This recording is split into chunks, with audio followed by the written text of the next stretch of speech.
This is more good evening and distinguished members of the school board. Steve Johnston, Director of the Community Alliance of St. Joseph, and thanks very much for a few moments to address you here this evening. I know later in the agenda there's some very important issues that are going to be coming up, some new suggestions, some new thoughts, some new processes with the PAC process. And I've had the opportunity to speak with you before about the PAC process, and one of the things that has impressed me and many members of the community, certainly the St. Joseph Metro Chamber and the Community Alliance of St. Joseph, is the community engagement. Extremely positive, open communication and transparency, and we appreciate that very, very much throughout the entire process. I know some 6 months ago, after you had an opportunity to review the initial proposals, it went back to the community again, and we appreciate the additional input that you were able to secure. But the community engagement, the open process, it all leads to coming down to an action plan. And I know you're getting very close on that.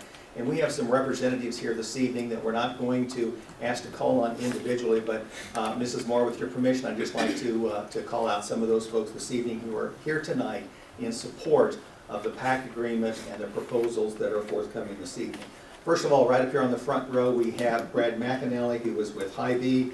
Hy-Vee store director. He's also the current chair of the Metro Chamber and will be chair-elect of the Community Alliance of St. Joseph, and also chairs your St. Joseph School District Foundation. Additionally, we have Matt Gordy. Matt, where are you? Just raise your hand over here if you would please. Matt is the Northwest Manager of Kansas City Power and Light and is also the chair-elect of the Metro Chamber of St. Joseph. Rick Groniger, did Rick sneak in? He was going to try to be here this evening. Rick is with Altec Industries. He's the current chair of the Alliance and hoped to be here this evening, but I know he had a possible conflict that came up. R.T. Turner, who is the Buchanan County Presiding Commissioner. R.T. is here in support of the proposals forthcoming later this evening as well, too. Mayor Bill Faulkner had a council meeting this evening and was unable to be here. They had a work review session right before the start of the council meeting, but the mayor wanted to be here this evening and sends his very best and positive thoughts about the overall PAC process. He also has joined you here with the school board in past sessions as well, too. And finally, Ted Allison, President and CEO of the Metro Chamber. Ted is in the back here as well, too. These folks are joining us this evening in support of our community. It's in support of the young people of St. Joseph, Missouri, and the importance of moving forward as a community. So we want to congratulate you on the progress that has been made to date. We want to give that encouragement, that endorsement as you move forward for the future. The business community and other folks in this community are very supportive of the process. Thanks very much for your dedicated time this evening, and we look forward in the future to moving forward with you as you move forward with the proposal. Thank you very much. Thank you very much. I really appreciate the opportunity to speak to the distinguished board and kind of give you an update of where we're at in this whole process. So, as you recall, in the very beginning, what we looked at is a long-range plan for improving the overall performance of the St. Joseph School District, student-centered, instructionally sound, research-based, fiscally responsible, and then the steps to be taken to implement that plan. And so really that was our initial effort, and we got together with a facilitating team, many of which we didn't know one another in many situations. Some of us we did, and we started to put this whole process together. And I'm just going to kind of talk a little bit about that. If you look, this next slide shows all of the facilitating team, both in what we call PAC 1 and PAC 2. And I'm not going to read everybody's name, but I'll certainly give the opportunity to look at that list. It's a list of people that I cannot tell you how impressed I've been with how much time and energy and effort and care that they've taken into this process. Certainly recruiting neighbors and recruiting other people to come to our community engagement sessions. We had a lot of meetings where we would meet in the evening and look at the information that came out of the last of a community engagement session to really make sure that we were getting everything down and that we understood what everything meant. We've had a lot of meetings and a lot of great discussions, and I can tell you that I've just been so impressed with how this group has really kept the initial vision in place as we're trying to put all this together. I'd also just call your attention to on right-hand part of the screen, we had student representatives, and it was great when we had student representatives asking us unique questions and giving us unique input. That, you know, somebody that's in high school looks at the world a little differently than what we were at times. So that was exciting. Okay, the first phase, February 2010 to June 2011, was just involve the community and develop this long-range plan. And that was what I talked about, and I know many of you are very familiar with this, but just the engagement sessions and all the different meetings that we had, compiling all that data. And we got that information and presented that. Our next round, what we wanted to do was to go then out to the community and basically vet this information and see how it played as we continued to think about it, and as more people thought about it, as more people got engaged. So really, in continuing the community involvement, we took the pact on the road, and I can tell you that we have met with 48 community groups, and we have 51 scheduled. So 48 of the 51 meetings have happened, and that's been any number of groups and PTA groups, and Lori Prisman has done an excellent job of keeping volunteers lined up to go and present at those meetings. We've had a lot of different people talk. We've had a lot of feedback from those groups. We've always presented the information and then gotten good feedback. We've passed all that feedback back, so again, we can compile all this. And frankly, we've been able to make some modifications and fine-tuning based on that feedback. And then really what we wanted to do is keep you in the loop in this process when we could as a board, and obviously we're here tonight to do that in a little bigger and more specific way. But that's really where we're at, and I can just tell you that it's been a very interesting process, and I can't tell you how many people have told me that they really appreciate having a say in what we're thinking and what we're trying to do. I would love to have a total of how many volunteer hours have been put in by this community to get to this point. It would be a staggering number. So anyway, I just wanted to thank you and kind of get us started, and again, really appreciate all your support and all the community support in getting to this point this evening. Thank you. Lori? Well, I'm happy to report on my next slide. We're just going to talk about basically what we have kind of done thus far as being involved with the community. The brochure, we handed out those brochures. There were lots of times when we weren't able to go to a meeting and give a presentation, but there were several organizations that still wanted those brochures so that they could hand those out and give those to their people, so that way they could have the information without us actually coming and doing a presentation. Our video, we used the video almost every single time we did a presentation. It was about 10 minutes long, well received, well done, so really appreciated that. Open houses, we did the 2 open houses, which were, one was at TMC and the other one was at Spring Garden. And I will tell you that at Spring Garden I was with a gentleman for a little over an hour. He brought in his notebook and he had done his homework, which was awesome because he came in with his printouts and he had his questions and he had them marked, and we went over every single question that he had. So really, even though we had low numbers at those open houses, it was really worth it just to have him there because he got his answers, he was satisfied, and he was happy when he left. So if it was all just for him, it was worth it. I was nervous whenever he first came up with his notebook, but and as a volunteer, you never know if you have all the answers, and luckily I did. So we've done lots of different media events. We've done lots of interviews and different things like that.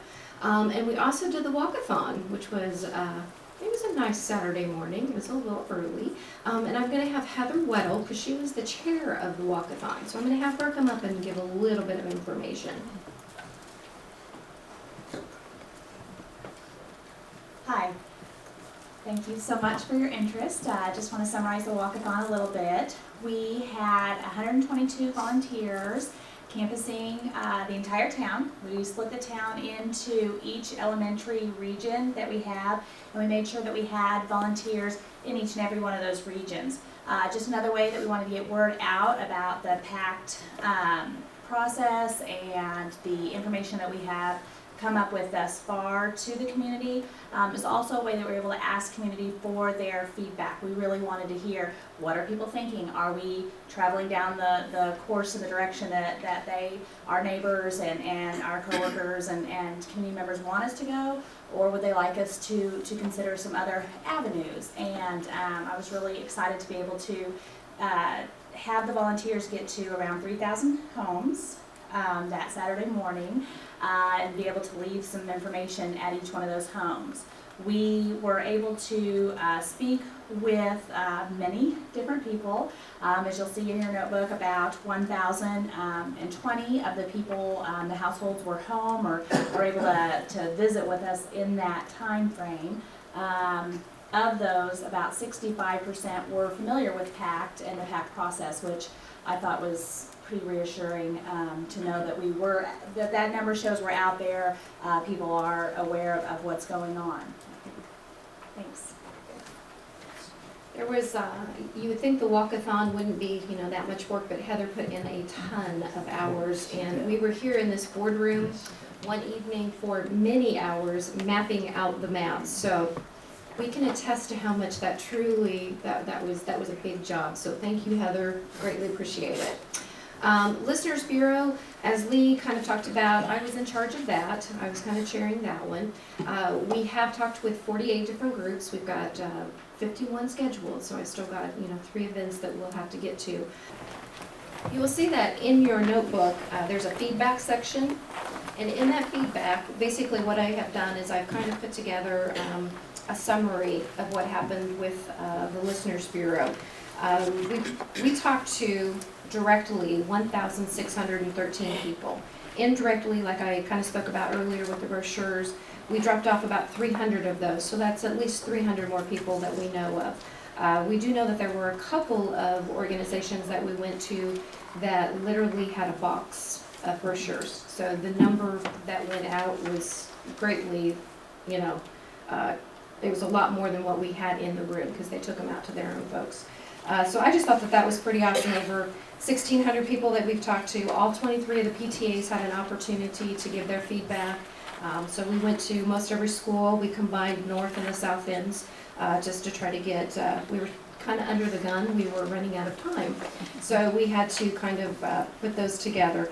But this is just a list of some of the things that were really, almost every single meeting, these would come out, these topics. So I just kind of put those down there for you. And the comments that are also in here for the walkathon, also for those that were collected at the open house, the ones that were submitted online and the ones that were mailed in, those are not included in that 1,600. So those were directly how many people we got a hold of, and indirectly there were more than that. You will see in the, excuse me, in the next few pages, the next 18 pages or so is from the Listeners Bureau. This is for every single meeting that we did, every presentation that we did. These were the comments that came out from those. So you will see, and it's not probably every single comment, but it's the highlights. So there's lots of information there. Also, the feedback that we got online is also in here, and the feedback that Charisse had gathered is also in there as well, and Heather's report on the walkathon is also at the very back of that. So you have a lot of information to take back with you and to take a look at and really see what folks are saying, so that you can make a informed decision. Next I have on the list the board member briefings. For a couple of weeks we actually met either one-on-one or two-on-one, or not two-on-one, but we had a couple of people come in at a time, and those were very productive. We got a lot of valuable information from those, so we really thank you for taking the time to do that. The website, I'm going to have John Hickman come up next, and he's going to talk a little bit about the website. Thank you very much. I will be very brief. We launched a new website shortly after the beginning of Phase 2 of PACT. And since June 15th, the day after we were here till today, we have had 1,164 unique visitors. Those are unique individuals that have gone to the website. 61%, or about 710 of those folks, are new. So since we began the community engagement process, we know that about 710 new people have come to the website. The video has been streamed on that website about 107 times. And via the website, if you want to go there, you can actually find, I just put it up before I came to the meeting today, you can find every speaking opportunity that the Listeners Bureaus went to, the time and the date that it was scheduled for. Additionally, about a third of the feedback that we've received, I believe, if my math is correct, came via an online form from the website. And people were also able to request speakers come to their community organization from the website too. So it seems to have worked pretty well. Additionally, we left all of the content that was there from all the community engagement sessions and all the feedback and stuff is actually now, we moved it to a different address, but it's also online and available, and there's a link from the current website to the original website too. So everything's there, it's fully transparent, and it's been there since kind of day one. So anyway, thanks. Yeah, every time we did a speaking engagement, we always plugged the website because there's so much information there. And in the brochure, I mean, it was a wonderful brochure, but it didn't have all of the information. So we always kind of reverted, got them back to the website to get the rest of the information. We also did a tracking survey. And there were other things that we did along the way. I also want to thank Lisa Gray because she helped me with the Listeners Bureau because whenever I would schedule, she was the one who would send out the reminders. Unless it was John, and then I just did it personally. Keep him on mind.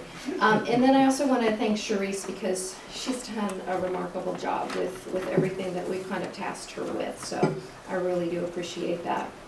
Okay, on to the next slide. We have Pack 2, what we've learned.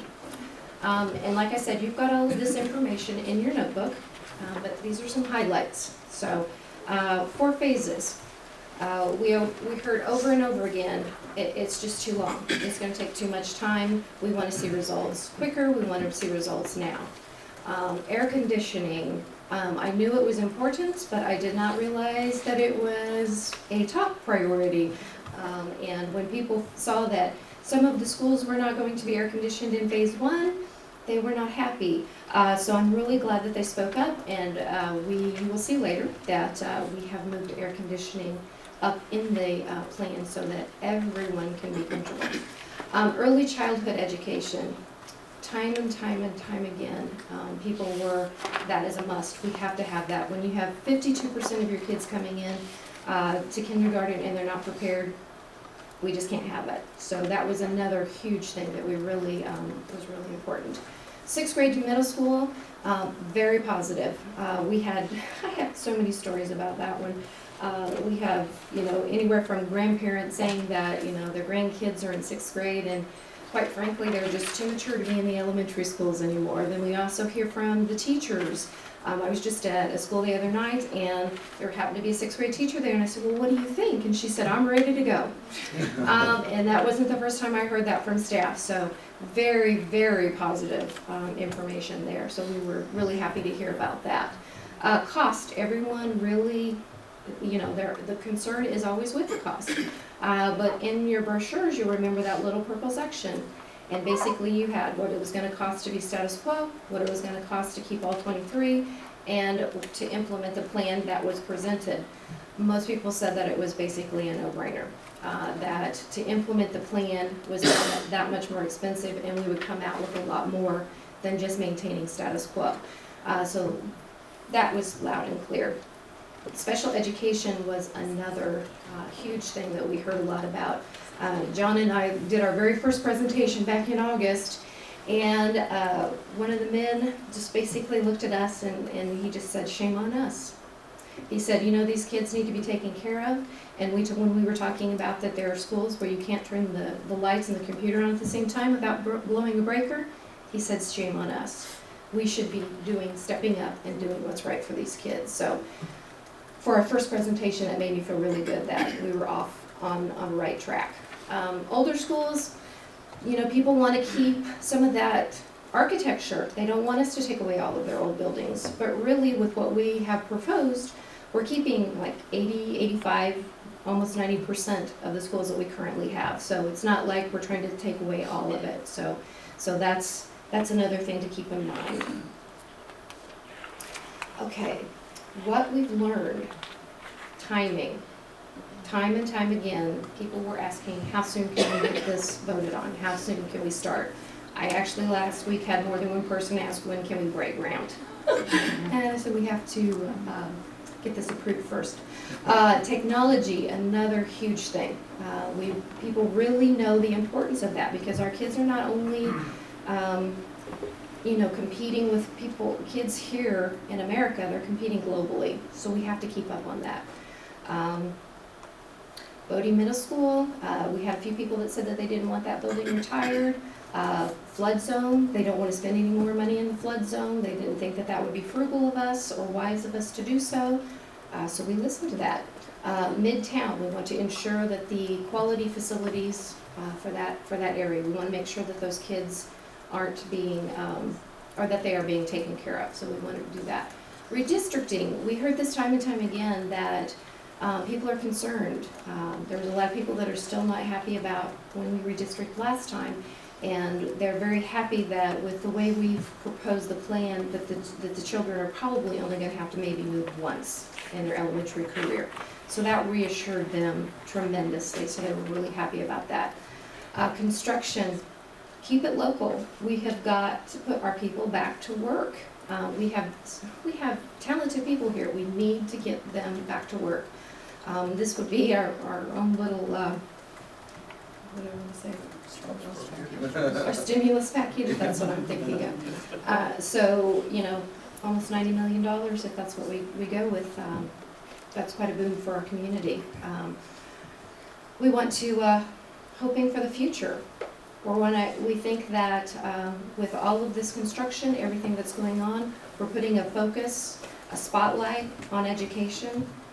We know that that's going to bring new businesses into St. Joe.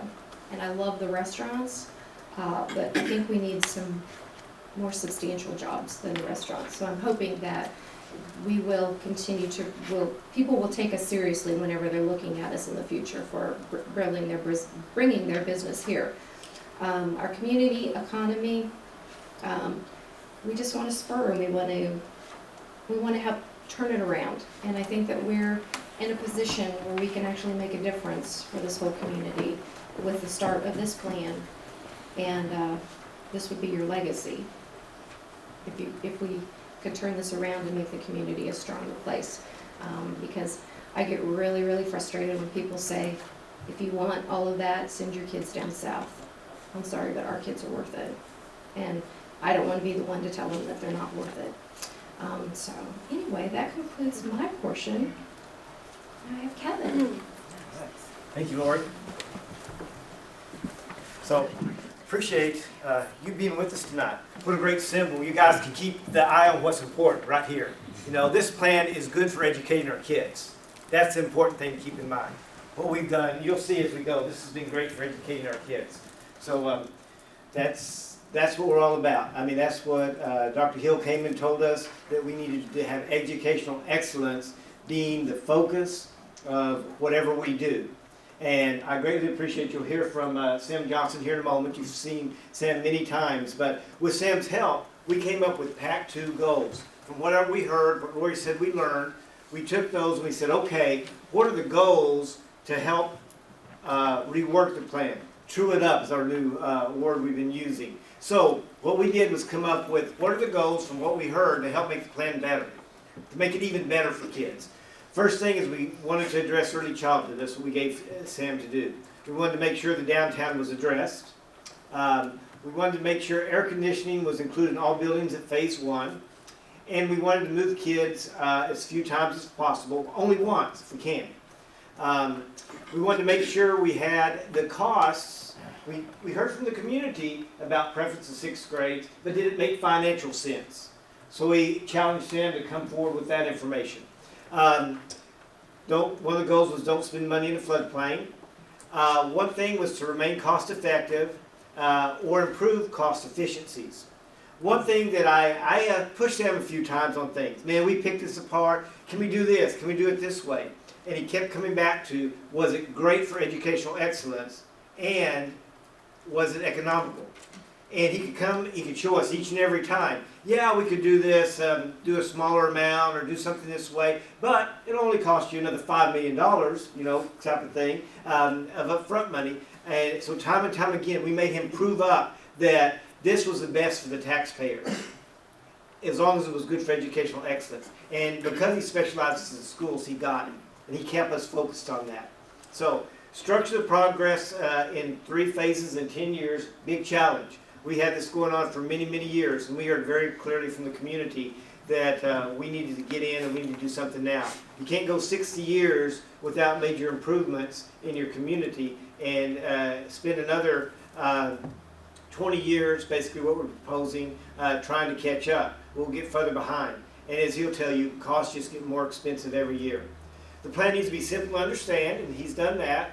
And again, we said it first and we'll say it last. It's about maintaining educational excellence. Everything was done with the benchmark of making sure the kids have the best environment to learn in. Whether that be air quality, not just air conditioning, but air quality of heating and cooling, whether it be light, whether it be adequate space. He always kept his eye on the ball for that. So it's my pleasure to turn over to Sam Johnson, and he'll go through the tweaks we made to make this a great plan for our kids. Thanks, Kevin.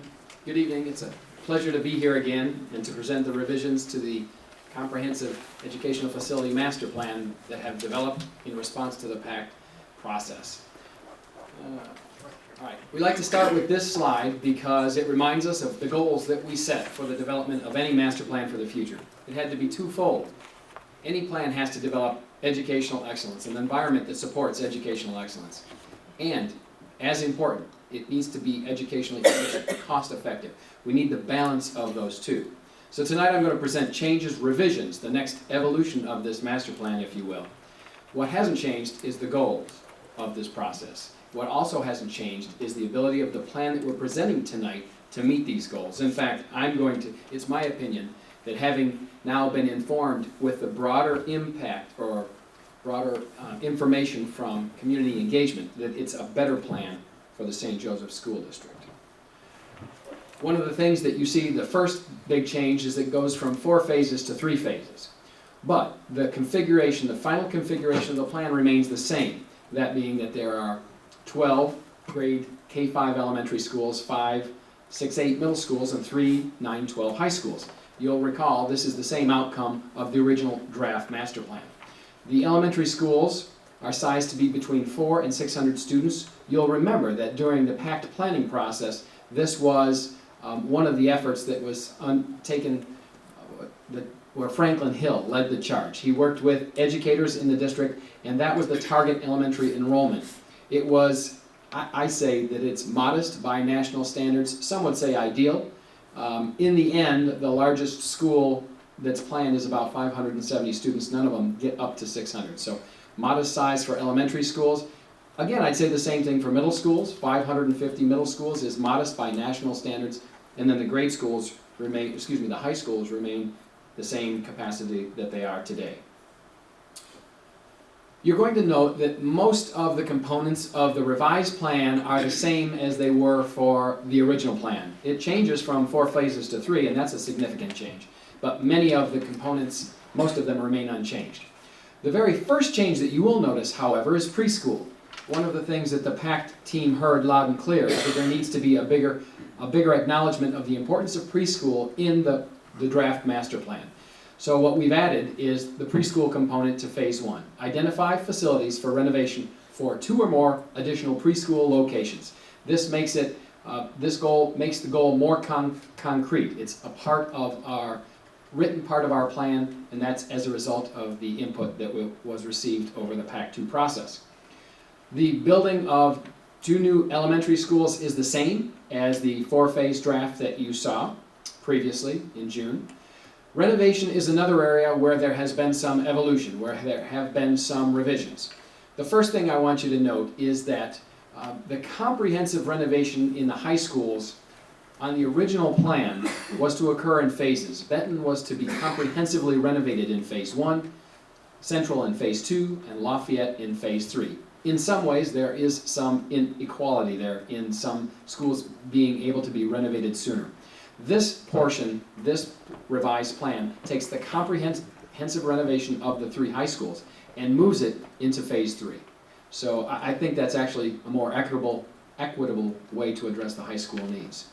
The other change that you'll note is that synthetic turf in the original plan was included in phase 2. It has been removed from this plan. That was from feedback from board members who felt that it might give the community the wrong information.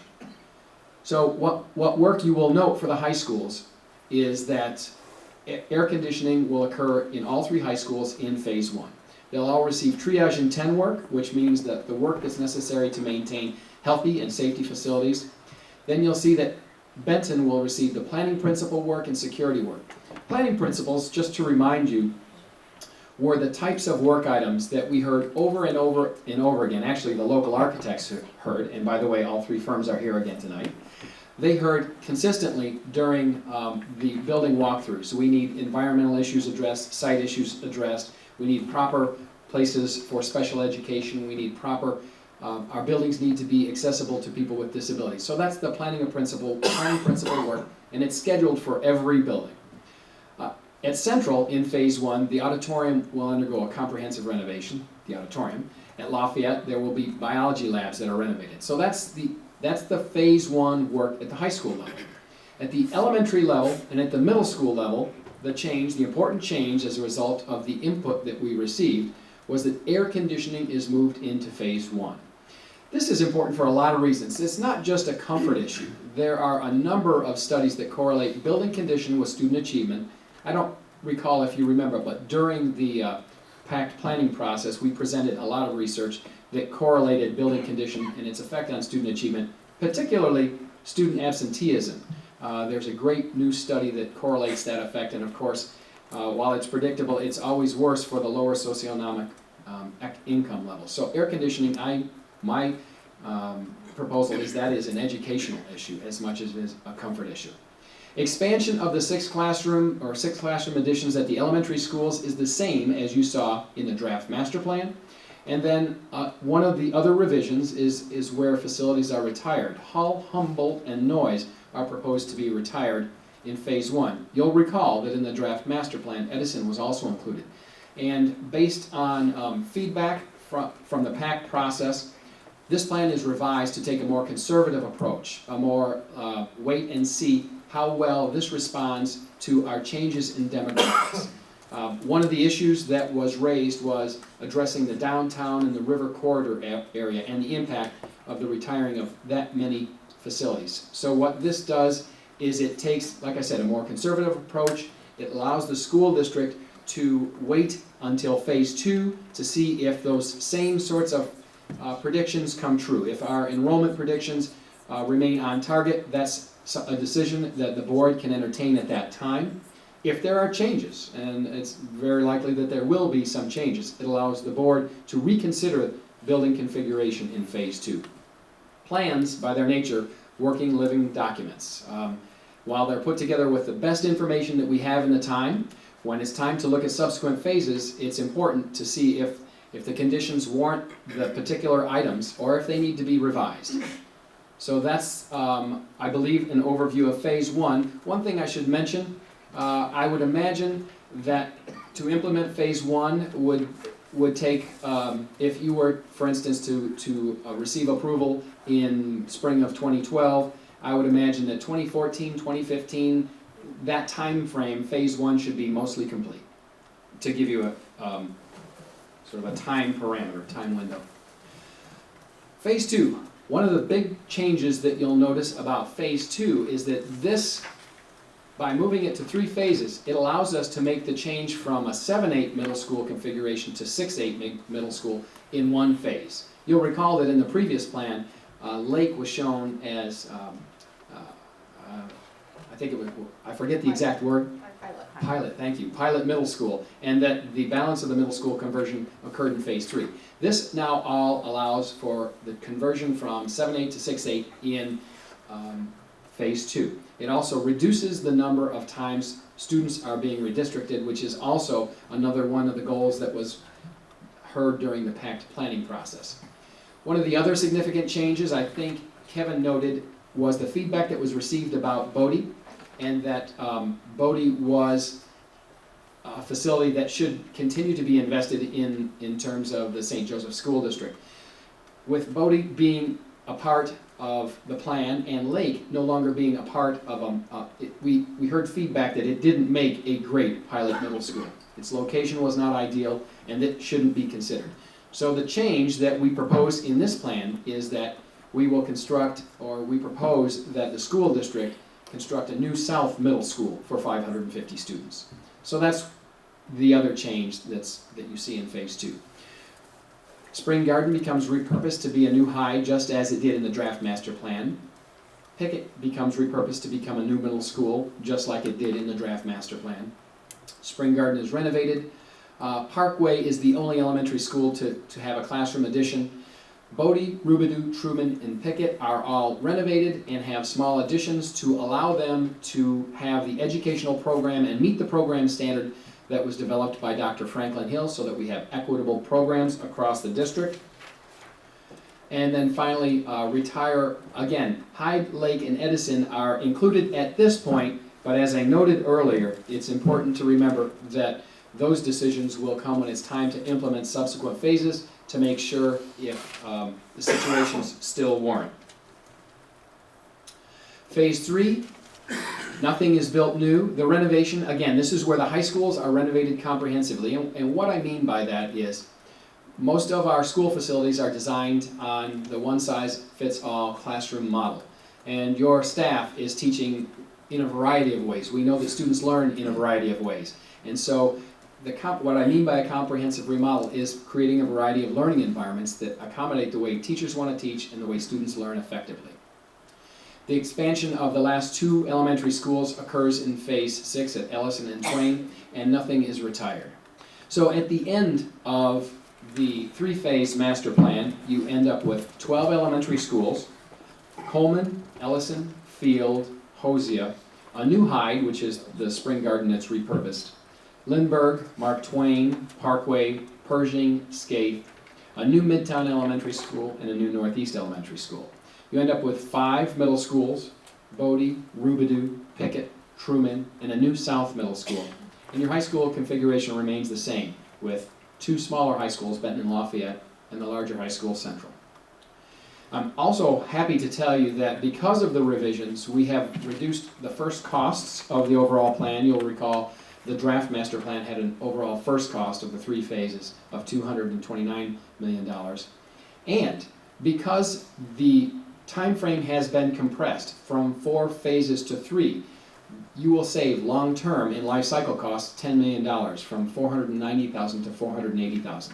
You see, when we spread out the work and send more of it into the future, it will actually raise our costs long-term. So by doing a significant portion in Phase 1, as was the same logic in the draft master plan, but then changing from 4 phases to 3, you actually save the district $10 million over a 30-year time frame. And then the final slide compares a number of just 3 different options. You always have to think about maintaining the status quo. Use that as your baseline, if you will. If you remained with 23 schools, and you did nothing but maintain your investment through triage and 10 work, you would have a $439 million 30-year investment. If you were to try and provide the educational benefit of this draft master plan and continue to use the existing buildings, so you would build some additions to the existing buildings to provide the same educational program as the draft master plan, you would actually see the highest costs because you're not seeing any operational savings and you're adding construction costs. That's why we feel that the draft master plan is absolutely the strongest option. By matching facilities with enrollment projections and an educational program that was developed by the national consultant, Dr. Franklin Hill, and the operational savings of 23 facilities to 20, you can spend what is close to the same for doing nothing and have the superior educational environment. And so that's why I feel this is the strongest plan for the district moving forward, helping you to, it's better because it has been revised to be informed by the community, broader community input, and I believe that if you follow this, it's a step that will help you secure your community's educational future. Now I think it's time to turn it over to Dr. Rod Wright.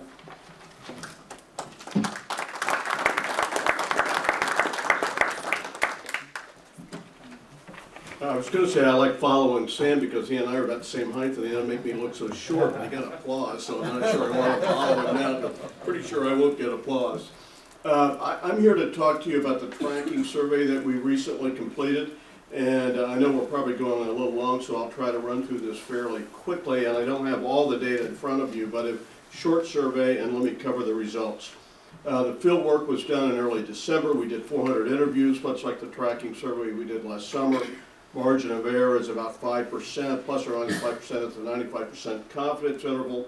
First question on the survey was kind of a warm-up question, just asking people whether the community was moving in the right, wrong direction, or they could volunteer mixed. You see the results. About 45% said the right direction, about 30% said wrong, with the rest either not knowing or saying mixed.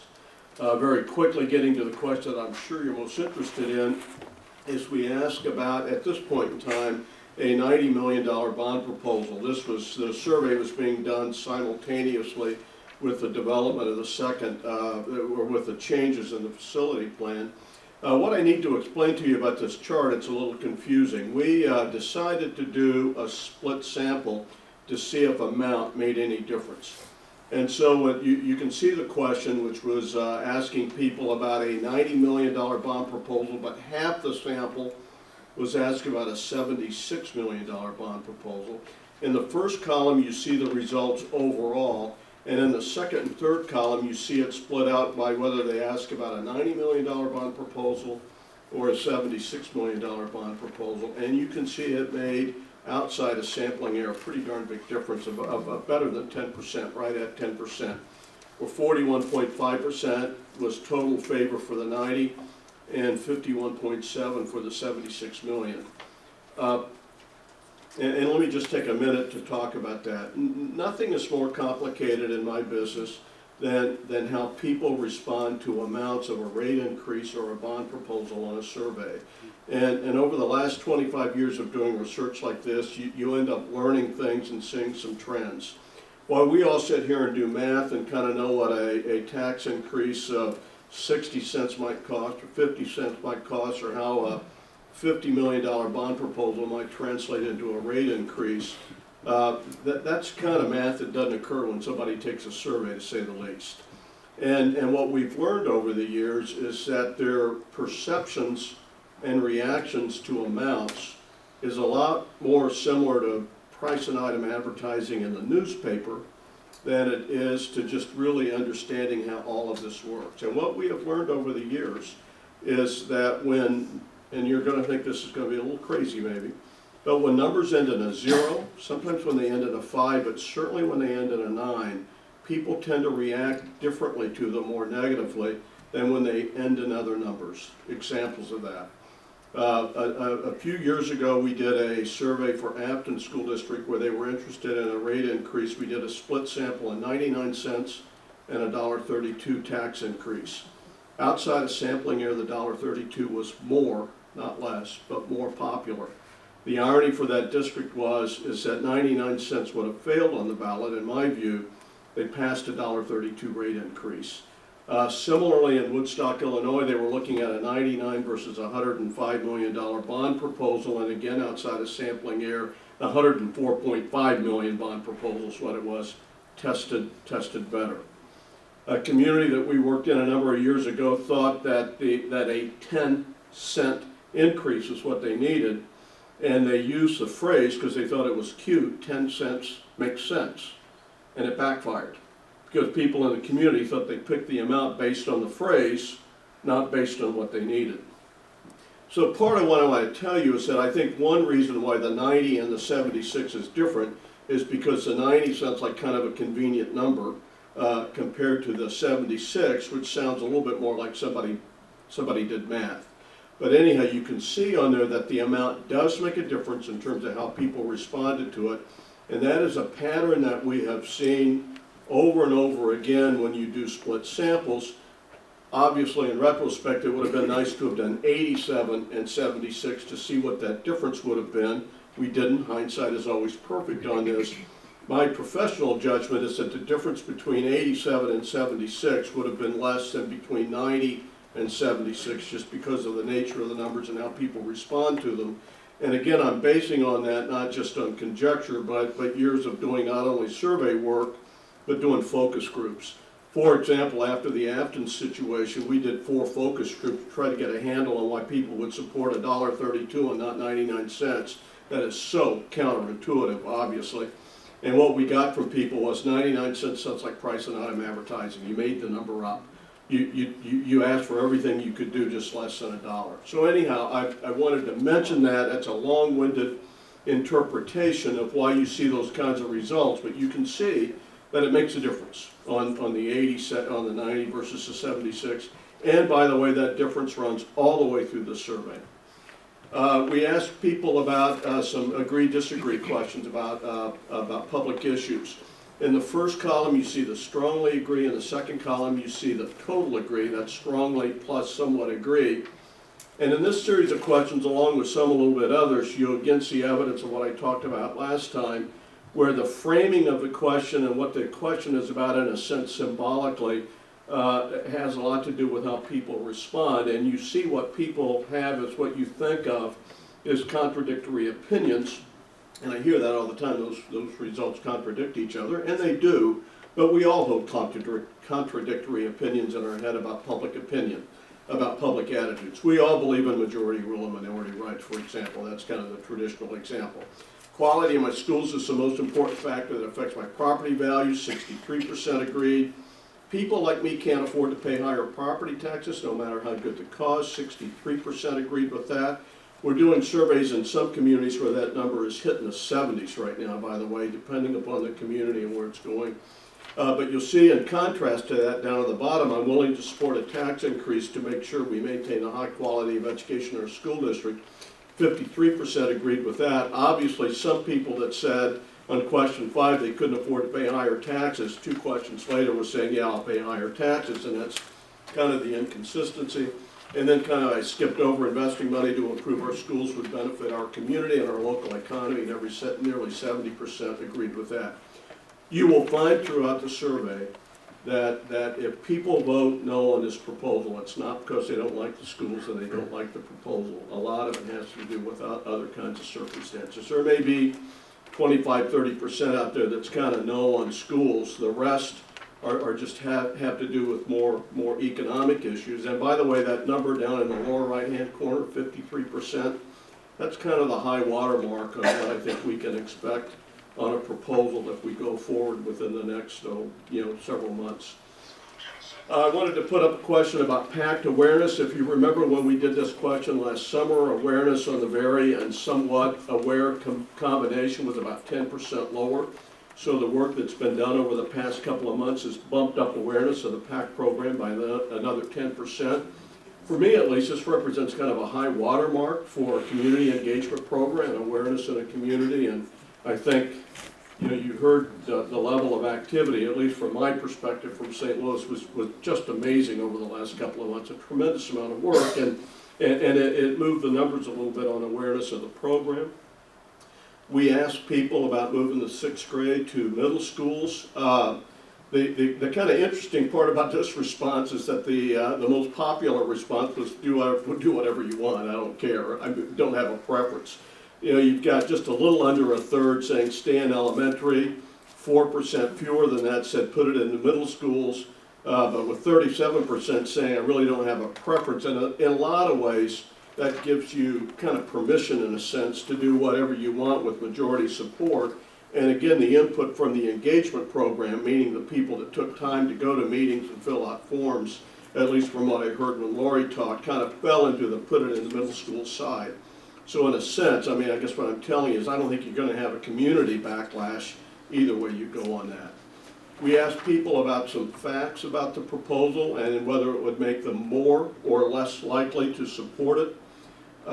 What is on the chart is the much more likely to support a proposal and then the much and somewhat more likely combined. What popped most was making the buildings, renovating them to accommodate 21st century learning technologies. Secondly, a successful bond proposal would create hundreds of local jobs for the community. If you remember when I was here last summer, one of the concerns I had about that survey was people didn't connect the dots between improving the schools and jobs and stimulating the economy. I think part of the message that we've gotten out over the last couple of months has begun to connect those dots in a very meaningful way, and those numbers are up in this survey. All schools in the district will be air conditioning, nearly 64%. Early childhood education right at 60. I won't read the rest of those. But the only one that didn't resonate for a majority, in essence, was when you asked people to do math. The $90 million bond proposal would cost the owner of a 100,000 home approximately $12 per month, and that was 45.9, so much or somewhat more likely to support the proposal. Lastly, before we get to the reconsideration questions, again are some agree-disagree questions. These are in the same format as the previous questions, with a strong agree and then the total agree in the second column. Investing money to improve our schools would benefit our community and local economy. 69% agreed with that. The next question is a brand new one. One of the things I kept hearing over the last couple of months is some notion about pride in community. And so we put a question in this tracking survey about that. Pride in better school facilities would build pride in our St. Joseph community. You can see how that resonated with people. Nearly 69% agreed with that. Given the condition of the economy, now it's just not the right time to consider a bond proposal for our schools. 66% agreed with that, similar to the 63% who said, I can't afford higher property taxes no matter how good the cause. But then you're going to see on the next slide that some of that 66% ended up saying that they would support something. Again, the inconsistency that you often see, and that number is understandable, certainly given the condition of the economy. The other thing I want to see is, that number is consistent with what you see in a lot of communities who are actually passing proposals. So I don't see that as a deal breaker, I guess I'm saying. Down at the bottom, improving our schools is the most important step to start rebuilding the St. Joseph community. 61% agreed with that. Again, another new question, kind of getting at connecting the dots between schools and what it can do for the overall community. Question 21 was about the PAC program. 17 was with more than $230 million of facility needs. The proposal is a conservative first step for improving our schools, 56%. Investing in our schools will improve property values in our community, 55% agreed with that. Really interesting result in that I expected that to be higher. But I think what's resonating is jobs and economic development and pride, a lot more than maybe concern in property value. And then at the bottom, I think it's a very meaningful result. Our schools are fine just the way they are. We don't need to implement the PAC recommendations. 34% agreed with that, which is very low. And it gets to my point that I was saying earlier. It's not that people don't see the need, and it's not that they don't support the direction that we're going with our schools. Other things are what would lead to a no vote. At the end of the survey, we came back and again asked people about about a ballot proposal in April. The results on the 90 million were up a nudge, 2 or 3%. On the 76 million, it dropped, what is that, about 1%, but really identical to the previous results. Overall, it was right at 47%, up a little bit because the 90 million support increased a little bit. Again, my theory about that, or my notions about that, is the more people heard about the proposal, the less they began to see 90 as kind of a price and item advertising number, and so it began to get closer to the other result, in a sense. And then we asked, the last question is, while PACT identified a total of $230 million in facility needs, this bond proposal would address about 1/3 of those needs. Knowing this from an election held today, how would you vote? And again, on the 90 million and the 76 million on the split sample, results popped up a little bit again. If you remember, there were 44 and 51 here, up to 46 and 53.5 here. again, at 53, in my sense, is kind of with the economy the way it is and with the results across the survey, kind of the high water mark, or kind of, what you might expect, assuming that an effort went really well to try to pass a proposal such as this. I'm going to turn it back over to Kevin in just a minute, but I don't know how many more times I'm going to be in front of the board, so I wanted to just add one personal note. Two things, actually. One is just how much we've enjoyed working on this program and working with an amazing group of committed volunteers. But the other thing I want to do, I'm kind of a storyteller, is a couple of days ago I had breakfast at Chris's Pancake House in St. Louis, if you've ever been there.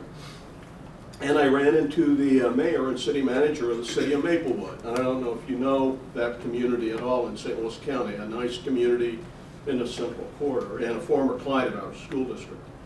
When the city of Maplewood, when the school district of Maplewood Richmond Heights first contacted us to go to work for them, they wanted us to do the communications and public relations for one of two options the board was considering for the school district.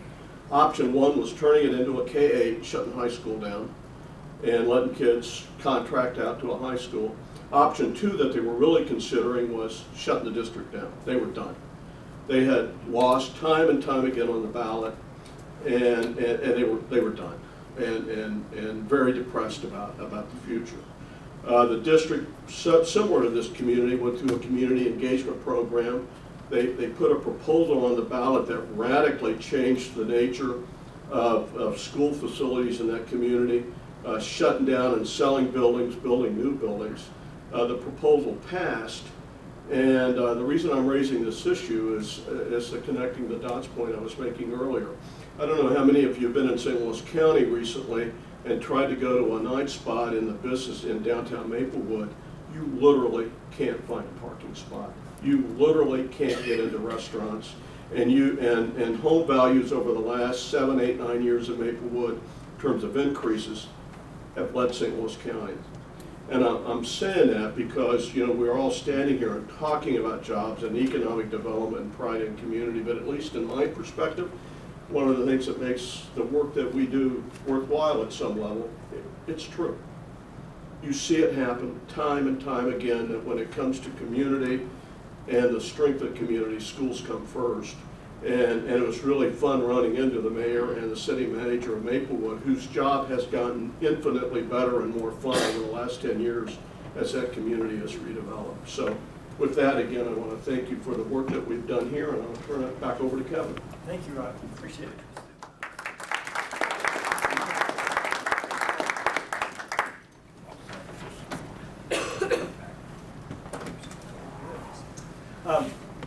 Before we move on, we had a number of people want to come forward tonight and support this and tell how passionate they are, all the PAC people, all the community people, to kind of represent them. Ted, would you like to come forward and say a few words? I didn't sign that. Well, you're part of the presentation. That was our plan. We made our. Good evening. Not to extend this any longer than necessary, but just to echo what this gentleman has already said, is there is no question. If you want to build the local economy, if you want to stabilize property values and see the community move forward in so many different ways, this is the future. This has to happen. There's no question that we have neglected to invest to the degree that was necessary for so many years, and now it's catch-up time. And I can tell you without exception, our major employers in this community are watching. They're watching very closely on this, and they're telling me that this absolutely has to happen. And it's not just Behringer, it's not just Altec, it's every one of them with no exception. So if we want to see quality jobs, if we want to see capital investment in the community that will go straight to property tax revenue, this is the future.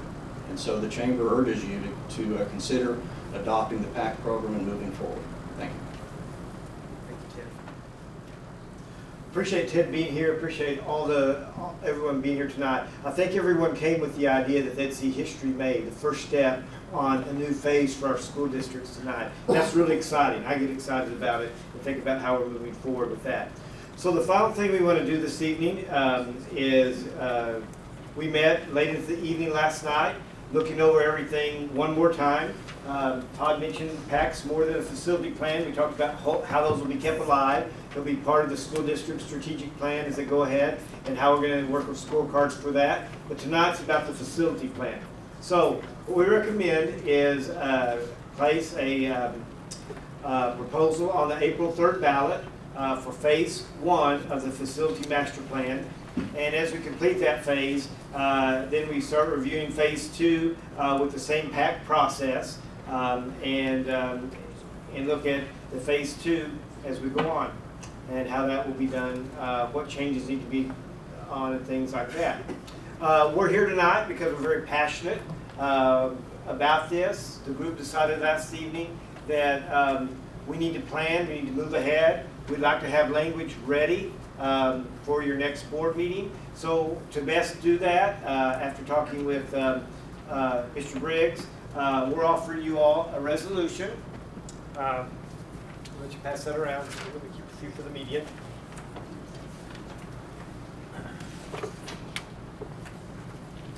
We'd ask you to adopt this resolution that at the January 9th, 2012 board meeting, the St. Joseph School District Board of Education resolves to approve ballot language authorizing $87,905,000 in revenue bonds for school improvements, and said proposal would include middle school configuration of grade 6 through 8 and be placed before the voters on that April 3rd ballot. The main thing we wanted to add to make sure that it's very clear that all of SAM's educational excellence and outcomes is based upon 6th graders moving out of the elementary school. So that becomes Franklin Hill's model only works well whenever we make that happen. So we want to be sure that phase 1, even though no work is done in the middle schools, that the work is done based on that scenario for phase 2. So we would ask you to adopt this and move forward with the first step of what hundreds of people came together to bring to our community and move our school district ahead. I could tell lots of stories too, but at this point, I think it's time for you all have been part of this process with us and have spent lots of your own time with this. So we would just urge you to take this step tonight, and then we can start preparing the next steps as we move ahead for improving our school district. And we'll take any questions as we need. Thank you very much.